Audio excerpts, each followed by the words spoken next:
Important चीज़ ये है कि क्योंकि आप इतने समय, आप 2 ढाई महीने 3 महीने तो आप हॉस्पिटल में तो रहेंगे नहीं, तो आपको खुद से ही पिनट्रैक्स केयर करनी आनी चाहिए। तो इसलिए मैं अपने सारे पेशेंट्स को पिनट्रैक्स केयर हम सिखाते हैं कि किस तरीके से आपको ये फ्रेम क्लीन रखना है, किस तरीके से आपने पिनट्रैक्स को क्लीन रखना है।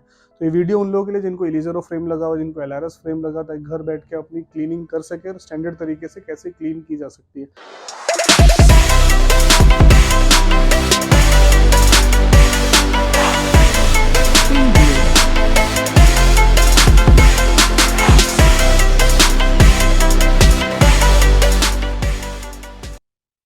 Hello friends, I'm Dr. Sunil Saini, trauma and Ilizero surgeon, expert in limb lengthening, deformity correction and pain management. Ilizarov surgery जब भी करते हैं हम लोग, इलीज़ेरो सर्जरी मल्टीपल चीज़ों के अंदर की जा सकती है। इलीज़ेरो हो, इस वाले फ्रेम को हम इलीज़ेरो फ्रेम बोलते हैं। इसी तरीके से आप फोटो में देख रहे हैं, उसको एलआरएस फ्रेम बोलते हैं, लिम्ब रेल सिस्टम। तो ये अलग अलग एक्सटर्नल फिक्सेटर है। तो बेसिकली ये रिंग फिक्सेटर है, अब वो हमारे ट्यूबुलर फिक्सेटर की तरह होता है एक और फिक्सेटर।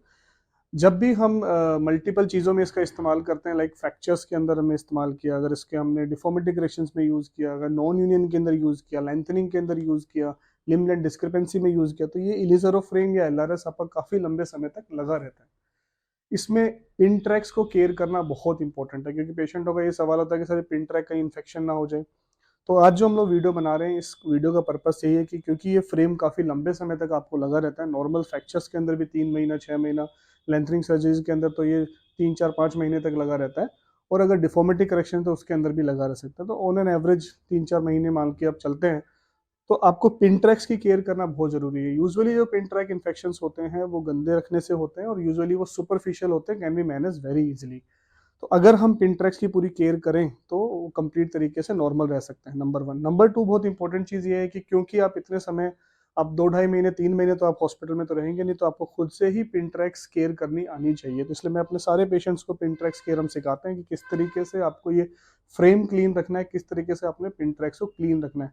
तो ये वीडियो उन लोगों के लिए जिनको इलीज़ेरो फ्रेम लगा हुआ, जिनको एलआरएस फ्रेम लगा, ताकि घर बैठ के अपनी क्लीनिंग कर सके और स्टैंडर्ड तरीके से कैसे क्लीन की जा सकती है।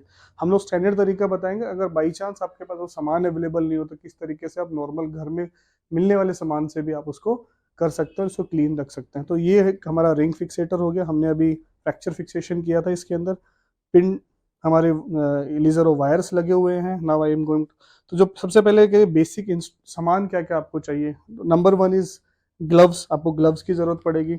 स्टेराइल ग्लव्स आप ले सकते हो, बहुत अच्छी बात है। अगर आपके पास क्लिनिकल एग्जामिनेशन वाले ग्लव्स हैं, that also you can use, और उसको आप उस समय स्टेरिलियम या स्पिरिट से क्लीन कर सकते हैं। अगर फिर भी आपके पास अवेलेबल नहीं है तो आप नॉर्मल स्टेरिलियम या स्पिरिट लगा सकते हो।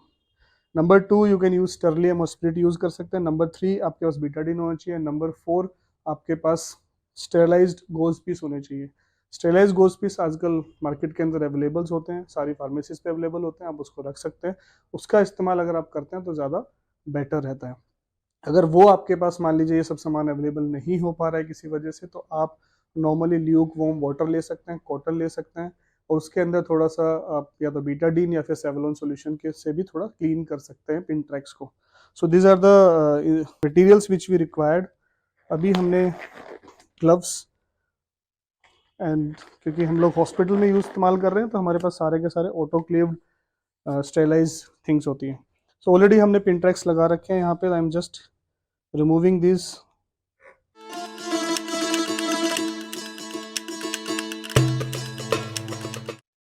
अभी हम इन सारे वायर्स को, आज पेशेंट को हम डिस्चार्ज करते हैं, सारे वायर्स को हम लोग कवर कर देंगे ताकि इनके एंड्स आपको चुभे नहीं, और कहीं पे आपके कपड़े में भी ये ना अटके। तो ये बहुत इंपॉर्टेंट होता है। After changing the dressing we will again fix this. So now you can see after post, आज थर्ड डे है सर्जरी को भी, पिन ट्रैक्स ऑलमोस्ट हील्ड, जितने भी पिन ट्रैक्स थे हील्ड हो चुके हैं। और मैं हमेशा बताता हूँ कि सर्जरी की सबसे अच्छी बात यह है कि स्टिचलेस ब्लडलेस सर्जरी है, कोई भी स्टिचेस इसके अंदर नहीं होते। So this are the pin tracks. ये ओपन टाइप 1 फ्रैक्चर था हमारे पास।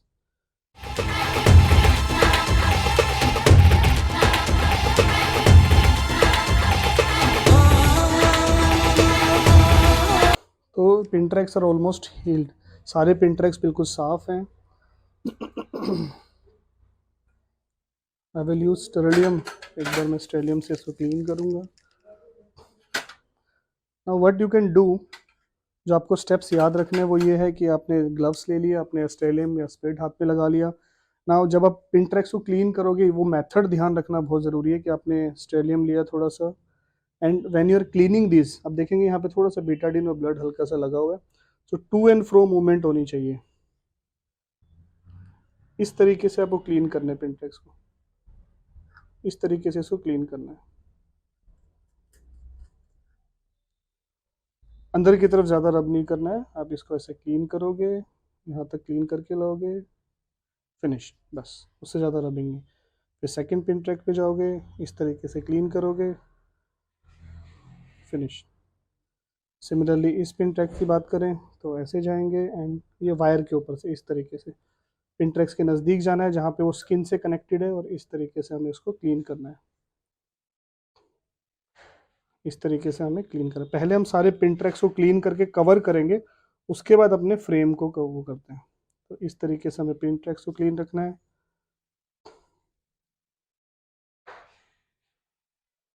सीरियस, आगे पीछे ऐसे पूरे के पूरे, और लास्ट में जो हमारा जहाँ पे स्किन से टच है उसके पास में जाके हमें इसको क्लीन करना है थोरली।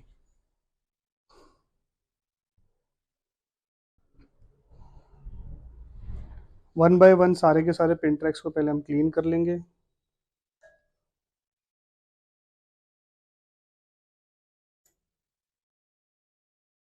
इस तरीके से आगे पीछे।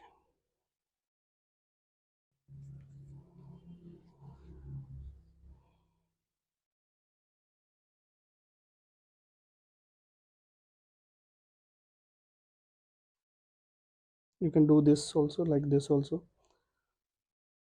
इस तरीके से हमने सारे पिन ट्रैक्स को क्लीन कर लिया है। इसके बाद हम simple will again clean our hands and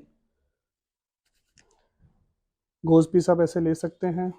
Betadine में, बीटाडिन लिक्विड बीटाडिन आप इसका इस्तेमाल करिए। लिक्विड बीटाडिन के अंदर आप मल्टीपल गोज पीस को पहले रेडी कर लीजिए,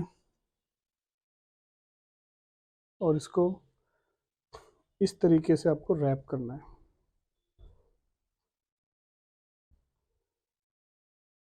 around the pin tracks. Around the pin tracks आप इसको रैप कर दीजिए।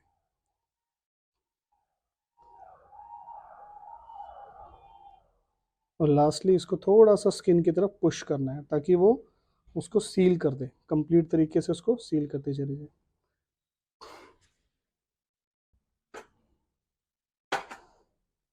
You can take small also, थोड़े छोटे छोटे भी लगा सकते हैं। जब आपको इस तरीके से बहुत नज़दीक वायर्स मिल रहे हो तो फिर आप दोनों को एक साथ क्लब कर सकते हैं।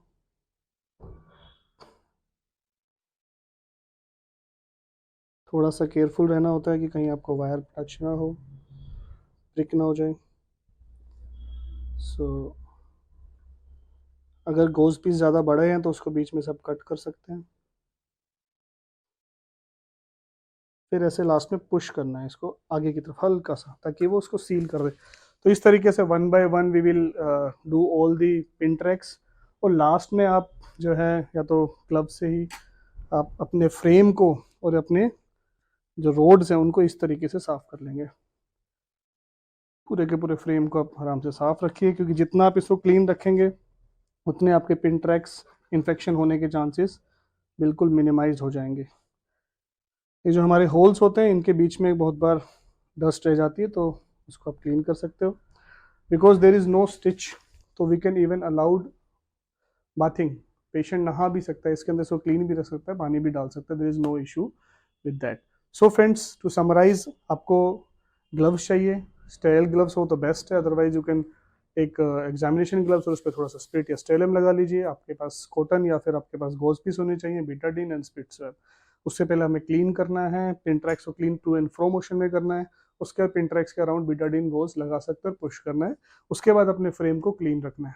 अगर आपको कोई भी स्टिचेस नहीं है, अपने डॉक्टर से आप कंसल्ट कर सकते हो, तो आप वो बात भी ले सकते हो, क्योंकि हम लोग बाथिंग इसमें अलाउड करते हैं ताकि पैर भी कंप्लीट तरीके से साफ रह सके। और इसी तरीके से आपको अपने रिंग को साफ करना है।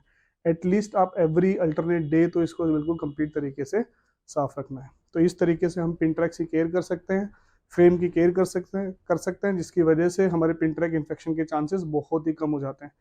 अगर फिर भी आपको कोई पिन ट्रैक इन्फेक्शन हो रखा है, जैसे वहाँ पे आपको इन्फ्लेमेशन बहुत ज़्यादा, आपकी पिन ट्रैक्स के आसपास सूजन बहुत आ गई है या फिर वहाँ पे कोई डिस्चार्ज निकल रहा है, तो हो सकता है आपको वहाँ पे इन्फेक्शन हो रहा हो, तो आप अपने डॉक्टर से ज़रूर कंसल्ट करें। हो सकता है इसमें स्टार्टिंग में एंटीबायोटिक को स्टार्ट करनी पड़े, और यूजुअली ये सुपरफिशियल इन्फेक्शंस होते हैं और इमीडिएटली कंट्रोल किया जा सकता है। सो फ्रेंड, इस तरीके से आप घर बैठे पिन ट्रैक्स की केयर कर सकते हैं, और मैं उम्मीद करता हूँ कि आपको इस वीडियो से इतनी इन्फॉर्मेशन नॉलेज मिलेगी कि आप घर बैठ के अपने पिन ट्रैक्स की केयर कर सकें। और फिर भी अगर आपको कोई भी डाउट रहती है तो अपने डॉक्टर से ज़रूर कंसल्ट करें, और अगर उसमें से कोई भी इन्फेक्शन आ रहा है तो इमीडिएटली कंसल्ट करना बहुत ज़रूरी है। सो फ्रेंड्स, आपको, आपके जानने वाला, आपके परिवार में किसी को इस प्रकार की समस्या है, इनको फ्रैक्चर हुआ है, नॉन यूनियन की तरफ जा रहा है, बहुत लंबे समय से फ्रैक्चर हो रखा है लेकिन जुड़ नहीं रहा है, पस हो गई है, तो यानी कि उसको ऑस्टोमाइलाइटिस कहते हैं, या डिफॉर्मिटीज़ हैं, लिम्ब लेंथ डिस्क्रिपेंसीज हैं, पैर छोटा बड़ा है, हाथ छोटा बड़ा है, लिम्ब लेंथ डिस्क्रिपेंसी या फिर कॉस्मेटिक लिम्ब लेंथनिंग, इन सारी कंडीशंस के लिए इलिज़ारो फ्रेम यूज़ किया जा सकता है और लेंथनिंग भी की जा सकती है with the help of this Ilizarov frames. ऐसी किसी भी समस्या के लिए आप नीचे दिए गए नंबर पर कॉन्टैक्ट कर सकते हैं, अपनी रिपोर्ट हमारी टीम से शेयर करके फ्री ओपिनियन हमारी टीम से ले सकते हैं। आगे आपको ऐसे हेल्थ टिप्स मिलते हैं, इसके लिए चैनल सब्सक्राइब करना ना भूलें, तुरंत चैनल सब्सक्राइब करें। Thank you.